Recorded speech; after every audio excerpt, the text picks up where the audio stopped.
Welcome to Research for Interventions. Today we're going to talk about factors that impede reading progress, as well as the components of literacy. So we are going to talk about first that foundational piece, which is the phonological awareness. Now this part is so important to all the other layers of literacy because it's being able to first identify and separate out different kinds of sounds into smaller sounds and smaller components. The next level up from that would be that phonics level. So being able to decode those visual letters and visual letter combinations and link them to those sounds that we hear. Some other pieces for that literacy is, of course, vocabulary, what they're able to understand as far as the words that they know, fluency, how they're able to read, speak, and write English effectively. We want to get away from that robotic reading or that breakdown reading of small components. Whether or not they're able to comprehend the material they're reading, are they able to understand it? And of course, writing, just like that phonological piece is sort of that foundational piece, that writing component really ties together a lot of the other areas and factors that go into literacy, which is a really great thing to think about. So you kind of have these sort of sandwiched ideas. Not that they aren't their own pieces, because they are, but they really rely interdependently upon one another. Well, with that in mind, let's talk about Garrett. Garrett is a student in our class who is struggling with some literacy skills, and we're going to go ahead and help him out. He is struggling with decoding middle vowel sounds. He is spending a lot of his time sounding out words, which of course means low fluency rates because he has that robotic sound. And it's probably pretty frustrating for him to read because that robotic sound and that slowdown really makes it very hard to comprehend. And so his comprehension skills also drop with that. He's also identifying and substituting middle sounds ineffectively. So, of course, we know that those vowel sounds change depending on the rules that are around them. And, of course, if you're having a difficult time with that phonological piece to begin with, adding rules to it is just another piece of difficulty. So he's having some difficulty with that. And, of course, listening, if he's hearing something, if he's hearing a story, because, again, that phonological awareness piece is not working effectively, he's really not comprehending the text that's being read. So we're going to go ahead and figure out some ways to work with him. Now within our classroom, we will be utilizing the Orton-Gillingham method for literacy skills. So the students are working with a multi-level intelligences sort of training. So they do something, if you're not familiar with Orton-Gillingham, it incorporates visual components, textures for the sensations, it includes auditory components, and it really ties all of those things so that you're working with that working memory and kind of turning it into long-term memory. And there's lots of different great skill sets and things that they use within class that we're going to be using every day, and he'll be pulled aside for some additional work for that. So trying to create some speed in his sounding activities, being able to do that blending board quickly and efficiently and effectively. And then, of course, the sand tracing and that oral piece is so important because that auditory component, again, is missing for him. For his reading fluency, we're going to be using a couple different strategies that will help him. We're doing some closed reading, some choral reading, which of course can be difficult to monitor, but he's going to be sitting at the front of our class, and we're going to kind of put ourselves close to him so that we can, when we need to assess, we can be close to him. This goes back also for that duet reading and echo reading, and of course that listening passage preview. For the phonemic awareness and the phonics activities, we're going to be doing some blending and segmenting games, the Elkin boxes, and syllable games. So a lot of these sort of just hands-on methods of kind of doing the same kind of thought process, connecting that oral piece with the visual phonics skills so that we can kind of really just solidify those sounds for him. So I am a music teacher, and I know that many teachers don't think about special area teachers being part of this intervention process or differentiation process. They think that special area teachers are quite often, usually a break for them, which is great. But I want to encourage you to really seek out your specials area teachers. We are trained, highly effectively trained in cross-curricular instruction to make sure that we are leveraging the learning of all of our students. So don't be afraid to bring those teachers, those special area teachers on board in that intervention process. There may be some things that they can do within their classroom that may sort of augment what you're doing with them in your classroom. And when we work together, that creates such a powerful learning tool belt for our students. So I'm going to talk just for a moment or two about how our brains make sense of sound and how the brain is changed by music training, specifically in that phonetic awareness and phonetic piece, which again is that foundational piece for all of those literacy skills. So we really want to make sure that those skills are highly ingrained in our students. That makes them successful readers. So that's what we're going to go ahead and talk about next. There are several pieces of the phonological awareness puzzle and of the literacy puzzle where our language skills and our listening skills for music and for literacy are sort of tied together. And some of them might be areas in which you don't really think about every day, like rhythm, attention, memory, so being able to hold things in that working memory, making sense of complex soundscapes. You know, if you think you have a very loud classroom and you have a child trying to read in a very loud classroom, how are they able to filter out that sound effectively? You know, those kinds of things. And of course, neural encoding of sounds.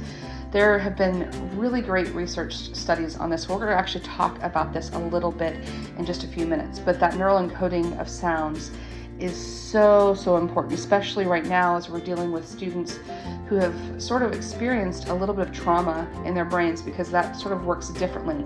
We're going to encounter, I imagine, probably some differences with those neural encoding of sounds and how we're going to have to work with those students who have experienced trauma during this time, during this pandemic.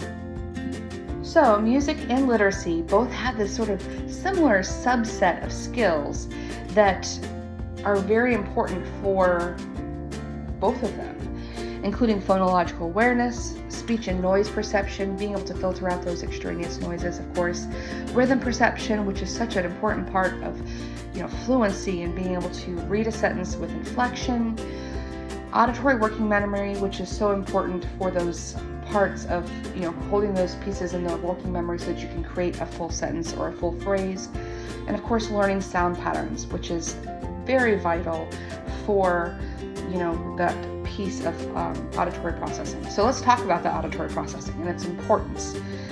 Whenever a student is struggling, no matter the age, I always like to think, is the auditory processing centers, neurologically speaking, do I think that it's working properly? Because phonemic awareness, which is that foundational piece, is all about decoding sounds through that auditory processing center.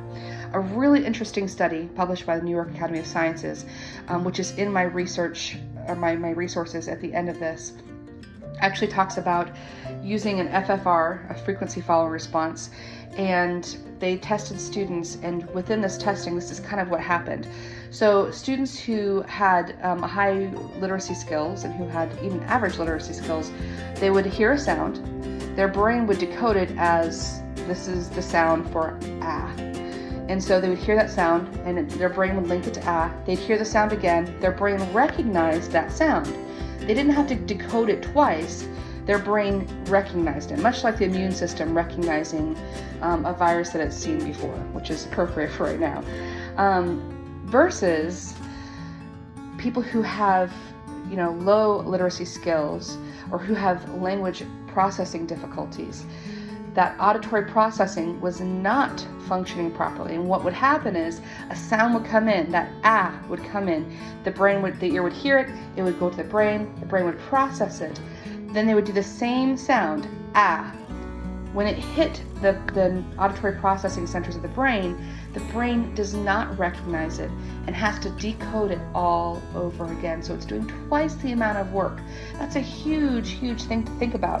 Students who haven't been involved in music and who have music training, and that includes even something as basic as having a music class, although obviously we want more music training because this is such an important piece of this. Those who had that training, their fidelity in their brainstem response to recognize that stimulus was much faster and much more consistent. So they were also able to work with that backward masking, which is, of course, that second point.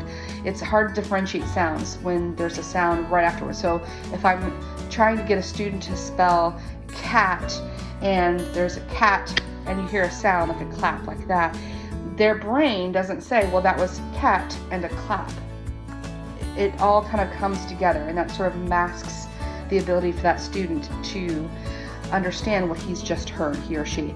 So think about that. If you're in a classroom and you have auditory processing issues and it's loud and students are talking, or even if this teacher is talking with another student, how that backward masking component can really be difficult. And of course, music really helps with that piece. Then there's that piece, or that pitch perception is linked to reading skills, because pitch is part of how we talk. We don't necessarily sing like we're in a musical, but we are in our inflections creating pitch. And that is highly linked to reading skills, because that comprehension is how you say it, right? When we say something, if I say I'm fine to my husband, well, he knows I'm not fine. So if you say I'm fine, he knows that you're doing okay. Although, most husbands would say, no, she says she's fine, don't walk away. And of course, our neural synchrony in auditory system, it is so vital for that acquisition of reading piece. So how does music training help?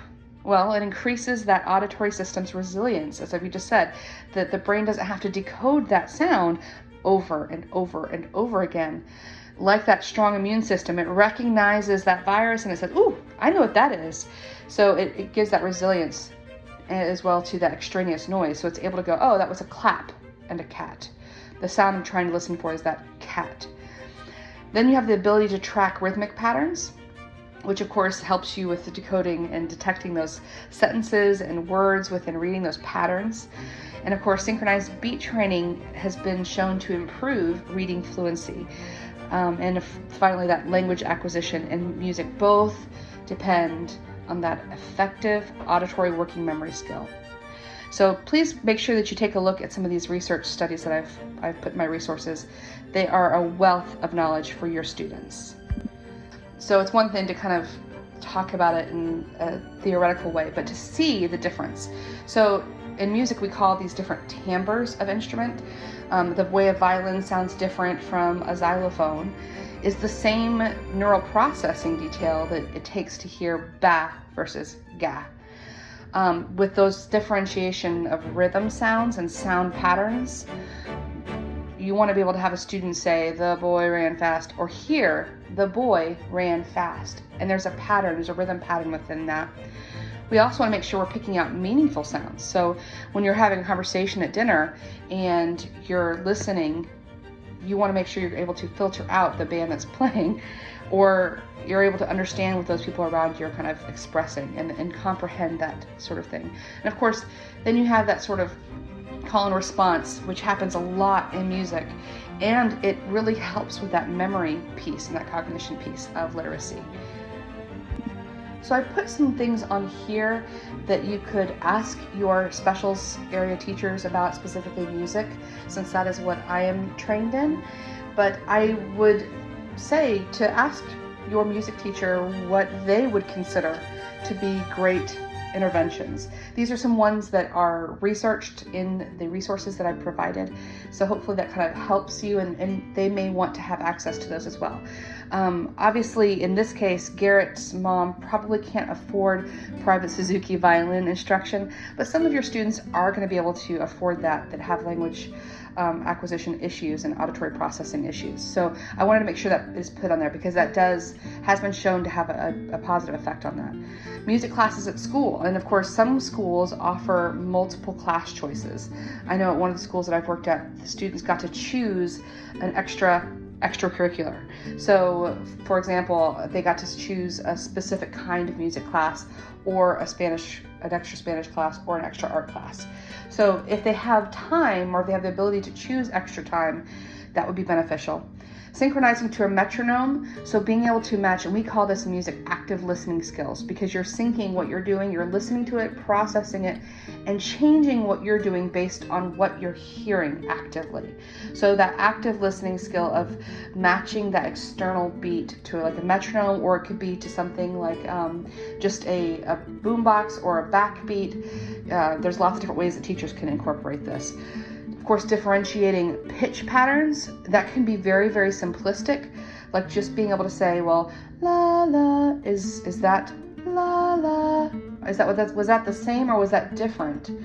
To all the way doing very long pitch patterns and phrase patterns and identifying whether those are the same or different, and how different, what's different within them. So that can get very complex all the way up to the collegiate level. But even at that elementary school level, at that very, very basic level, differentiating pitch patterns is very important. And of course, you have any kind of pitch related skill is going to help with those literacy skills. So on the right hand side, you kind of see some of those research benefits, and a lot of them have to do with, again, that auditory processing center. We talk about, the phonemic awareness piece, but we don't really necessarily discuss a whole lot of that auditory processing center neurologically speaking. So I think that's really of important note when we're talking about literacy skills. And again, here we just have a visual of, when they've had music education, right? And they've been making those connections and really developing those auditory processing areas of their brains. You can really visually see the difference of what they're able to decode and encode within those pieces. So on the left, you kind of see after they've had music for 2 years, the difference that is made for there. And of course, on the right hand side, you have also, you can really see that red compared to that, the musicians versus non-musicians within that. This last piece was really about that rhythm piece, which I think is so important, because some really talk about, some of the studies really discuss pitch and its importance.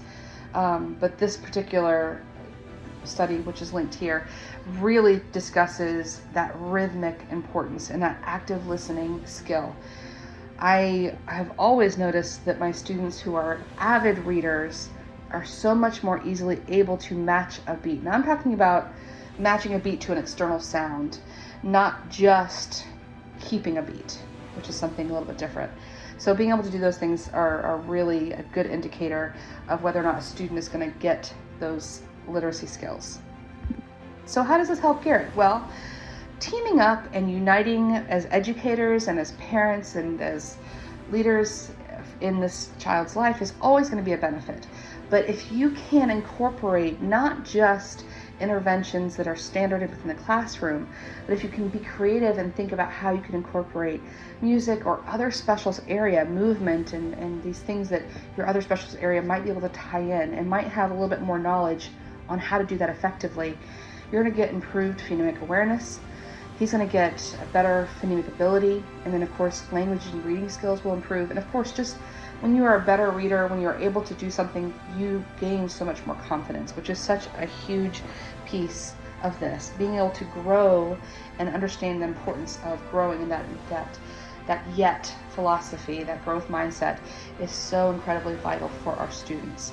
So giving them the tools that they need to be successful and working them through that process is just going to help them have that growth mindset. So here are my resources. Thank you so much for joining me today. I hope that it wasn't too long or intensive for you, but I really want to encourage you again to look at these resources, and finally, just to make sure that you are onboarding all your specials teachers.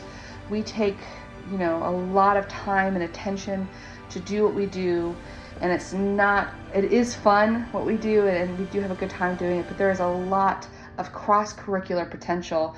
I like to say that music is the thread that ties all of the other subjects together. And so that's sort of my philosophy of teaching my specials programs. But I hope that you are able to more deeply connect with your specials teacher. I think you will be surprised at what they have to offer in benefit to your students.